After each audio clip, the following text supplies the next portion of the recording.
반갑습니다. 투자제이입니다. 여러분 오늘도 유튜브나 인스타 피드 넘기면서 무자본으로 500 벌기, 하루 10분 투자해서 부자 되기 같은 영상들 보셨을 것입니다. 솔직히 말해보시죠. 그거 보면서 무슨 생각 하셨나요? 나도 저거 하면 금방 돈 벌겠다 라는 생각 드셨죠? 그런데 왜 현실은 다를까요? 왜 정작 시작한 사람 100명 중 99명은 3달도 못 버티고 나가 떨어질까요? 왜 여러분이 그토록 갈구하는 경제적 자유가 그런 유행 부업으로는 절대 불가능한지 그 본질적인 이유를 아주 시원하게 털어드리겠습니다. 당신이 부업에 실패하는 진짜 이유, 진입장벽의 역설, 유튜브 쇼츠, 롱폼, 인스타 공구, 노코드 툴로 앱 만들기, 블로그, 구매대행, 쇼핑몰, 전자책 등등 다 좋죠. 진입장벽이 낮다는 건 누구나 쉽게 시작할 수 있다는 뜻입니다. 그런데 여러분 여기서 냉정하게 생각해보세요. 누구나 할 수 있다는 건 바꿔 말하면 아무나 여러분의 자리를 꿰찰 수 있다는 뜻입니다. 사실 그렇잖아요. 쉽게 돈을 벌려는 사람들은 많고요. 힘들고 어렵게 돈을 벌려고 하는 사람들은 없죠. 힘들고 어렵게 하기 때문에 그에 합당한 보상을 얻어야만 합니다. 가까운 예를 들어서 우리가 매일 새벽에 보는 쓰레기차, 환경미화원 그런 분들도 제가 알기로는 그래도 보수가 괜찮다라고 듣고 있어요. 그러니까 힘든 만큼 그에 맞는 보상을 얻을 수 있다. 그리고 사람들은 그것을 하지 않으려고 한다. 그렇기 때문에 우리가 돈을 벌고 싶다면 남들이 하고자 하지 않는 것을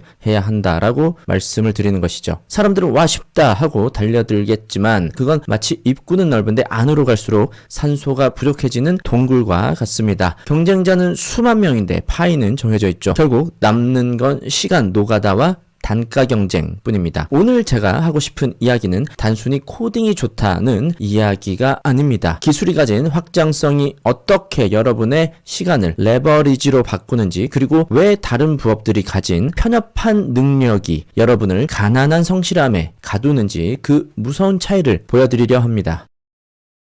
유행 부업이 노가다로 끝나는 3가지 치명적인 한계. 우리가 흔히 접하는 부업들이 왜 결국 디지털 폐지 줍기가 되는지 그 구조적인 결함을 3가지로 분석해 드리겠습니다. 알고리즘의 노예, 당신의 주인은 누구인가? 가장 큰 문제는 통제권이 여러분에게 없다는 겁니다. 여러분이 쇼츠로 대박이 나서 월 몇백을 번다고 칩시다. 그런데 어느 날 갑자기 구글이 알고리즘을 바꿉니다. 이제 이런 자극적인 영상은 노출을 안 시켜줘. 그럼 어떻게 되나요? 어제까지 100만을 찍던 조회수가 오늘은 0이 됩니다. 실제로 구글에서 쇼츠에 관한 정책들을 빠르게 보완을 하고 있어요. 그래서 쇼츠가 트렌드가 있단 말이죠. 그 트렌드에 맞춰서 영상을 만들고 있는 처지입니다. 알고리즘을 항상 주의를 해야 하는 거죠. 이건 비즈니스가 아니라 알고리즘 교도소에 갇힌 것입니다. 플랫폼이라는 거대한 판 위에서 여러분은 주인이 아니라 언제든 희생될 수 있는 수많은 유저 중에 한 명일 뿐이죠. 내 운명을 남의 손에게 맡기고 제발 노출 좀 시켜주세요 라고 비는 게 과연 우리가 꿈꾸던 자유인가요? 기술의 편협성, 갇혀버린 능력의 폭, 이게 오늘 이야기의 핵심입니다. 쇼츠 부업을 하면 여러분은 편집 능력이 생기죠. 인스타 부업을 하면 카드 뉴스 만드는 법을 배웁니다. 그런데 이 능력들 어디까지 확장될 수 있을까요? 쇼츠 편집러 6개월 뒤에도 자막 달고 컷 편집을 하고 있습니다. 편집 속도가 더 빨라진 편집러일 뿐이죠. 영상 플랫폼 밖으로 나가는 순간 그 능력의 가치는 0에 수렴할 수밖에 없습니다. 인스타 부업러요. 피드 예쁘게 꾸미는 법은 알지만 그 뒤에 돌아가는 마케팅 데이터나 자동화 시스템은 전혀 모릅니다. 툴이 바뀌면 처음부터 다시 배워야만 하죠. 이걸 저는 편협한 능력의 저주라고 부릅니다. 우물 안에서만 강해지는 개구리가 되는 거예요. 반면에 코딩은 어떻습니까? 파이썬 하나 제대로 익히면 나아가 쇼츠 영상 소스 수집을 자동화할 수도 있고요. 그리고 쇼츠를 올 자동으로 만들 수도 있고요. 인스타 인기 게시물을 크롤링할 수도 있고요. 예약 포스팅을 할 수도 있고요. 좋아요를 자동화할 수도 있고요. 이외에 그 어떤 사무 자동화, 엑셀 노가다 이런 것들 다 없애는 솔루션을 만들 수 있죠. 기술 하나가 비즈니스 전체를 관통하는 무기가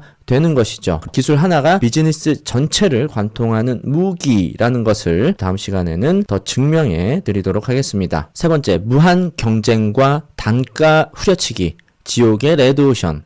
진입장벽이 낮으면 어떤 일이 벌어지는지 실제 예를 들어볼게요. 크몬과 같은 재능마켓에서 편집 단가가 있다면 그 가격에 경쟁이 붙으면요, 결국에 가격이 낮아질 수밖에 없어요. 예를 들어서 쇼츠 편집과 같은 재능 판매 말이죠. 할 줄 아는 사람이 너무 많거든요. 차별화가 안 되니까 결국에 누가 더 싸게 더 많이 일하냐 싸움이 됩니다. 3시간 작업해서 10,000원을 벌면 그건 부업이 아니라 자기 착취입니다. 여러분의 소중한 인생을 커피 한 잔 값에 팔고 있는 거예요. 실제로 주변에도 쇼츠 부업을 시작했다가 3개월 만에 그만두신 분들이 수두룩합니다. 처음엔 신기해서 밤새워 영상 만들죠. 그런데 조회수는 안 나오고 외주 단가는 떨어지고 눈은 침침해지는데 통장 잔고는 그대로니까 결국 이거 할 게 못 되네 하고 포기하는 겁니다. 기술이 없는 성실함은 결국 바닥을 드러낼 수밖에 없습니다. 그분들을 보고 안타까워서 이번에 기획을 했었던 것이 쇼츠 완전 자동화예요. 그거 다음 시간에 실제로 영상으로 보여드릴 수 있도록 하겠습니다. 결국 남들이 쉽다고 하는 길은 이미 그 끝이 낭떠러지라는 뜻입니다. 이제는 단순히 열심히 하는 게 중요한 것이 아니라 내 실력이 쌓일수록 단가가 올라가는 확장성 있는 기술에 베팅을 해야 할 때입니다. 자, 계속 이어서요. 코딩이 어떻게 이 모든 한계를 박살내고 수익의 자동문을 만드는지 실제 수익 사례와 함께 말씀드릴 수 있도록 하겠습니다. 혹시 지금 하고 계시는 부업이 있는데 이거 진짜 노가다 같다라고 느끼는 지점이 있으신가요? 구체적으로 어떤 작업이 여러분의 시간을 가장 많이 뺐는지 말씀 주세요. 제가 그 작업을 코딩으로 대체했을 때 얼마나 인생이 편해지는지 바로 보여드리도록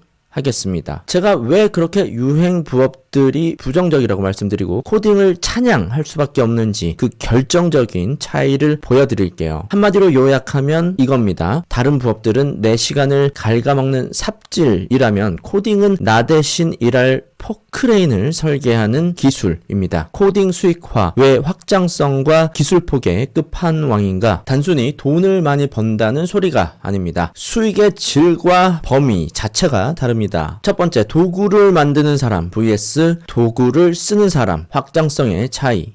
여러분 유튜브나 인스타 부업 그리고 노코드 툴로 앱 만드는 분들 보세요. 플랫폼이나 툴이 정해둔 가이드라인 안에서만 움직여야 하죠. 이건 마치 남이 만든 게임기 안에서 게임만 하는 것과 똑같습니다. 게임 룰이 바뀌면 여러분은 그냥 망하는 거예요. 하지만 코딩은 게임기 자체를 만드는 기술입니다. 게임기 자체를 만들지 않더라도 게임을 조작할 수 있는 에디터를 만들 수도 있죠. 일반 부업러라면 알고리즘이 바뀌면 이제 어떡하지 하고 좌절하게 됩니다. 코딩을 하는 사람 입장에서는요, 알고리즘이 이렇게 바뀌었네. 그럼 이걸 자동으로 분석해서 대응해 줄 수 있는 툴을 만들어서 판매해야겠다라고 생각을 하고 기회를 찾게 됩니다. 오히려 알고리즘이 바뀔 때마다 기회를 찾을 수 있어서 더 반가워하는 기술자들도 있죠. 위기는 곧 기회가 되고 변화는 곧 수익 모델이 됩니다. 이게 바로 기술이 가진 압도적인 확장성입니다. 플랫폼의 노예가 될 것인가, 플랫폼을 이용하는 주인이 될 것인가, 그 차이는 여러분이 도구를 직접 만질 수 있느냐 없느냐에 갈립니다. 두 번째, 디지털 노예를 복제하는 시스템화, 시간의 레버리지. 쇼츠 부업, 영상 하나 만들면 조회수 한 번 나오고 끝입니다. 수익을 유지하려면 죽을 때까지 영상을 찍어내야 하죠. 이건 결국 디지털 공장 노동자입니다. 그런데 코딩은요, 제가 파이썬으로 스레드 자동 포스팅봇이나 경쟁사 가격 추적 프로그램 등을 하나 만들었다고 칩시다. 제가 잠을 잘 때에도 이런 프로그램들은 돌아가죠. 그리고 제가 여행을 갔을 때에도 프로그램들은 데이터를 수집하고요, 일을 하고요, 포스팅을 합니다. 제가 밥을 먹을 때에도 프로그램들은 고객에게 알림을 보냅니다. 한번 제대로 짜놓은 코드는 여러분의 24시간 무보수 비서가 됩니다. 시간을 파는 게 아니라 시스템을 파는 거예요. 여러분의 몸은 하나지만 여러분이 만든 코드는 수천 개, 수만 개로 복제되어 동시에 일할 수 있습니다. 이게 진짜 부자들이 돈을 버는 방식, 레버리지입니다. 세 번째, 기술폭의 차이, 편협한 능력 vs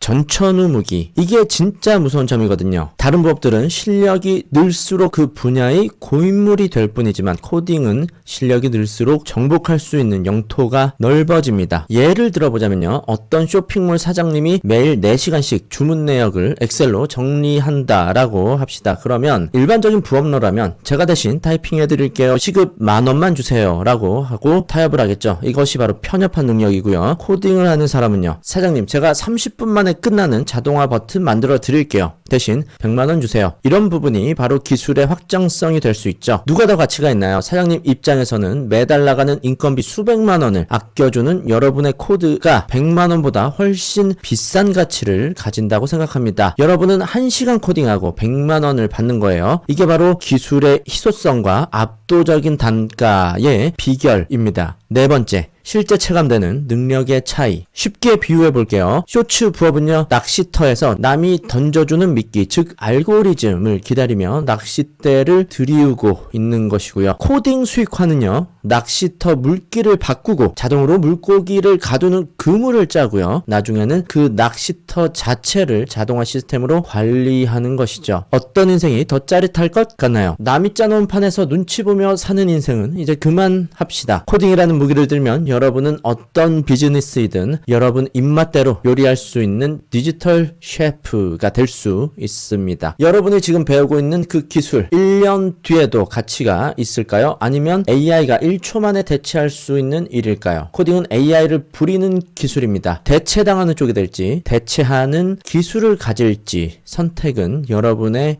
몫입니다. 자, 그럼 이 강력한 기술로 어떻게 첫 수익을 낼 수 있을까요? 다음 시간에는 아주 현실적이고 구체적인 코딩 수익화 로드맵에 관해서 오늘 드린 말씀과 함께 이어서 이 개념을 가지고 진짜 돈을 버는 이야기에 대해서 말씀드릴 수 있도록 하겠습니다. 영상 시청해 주셔서 감사합니다.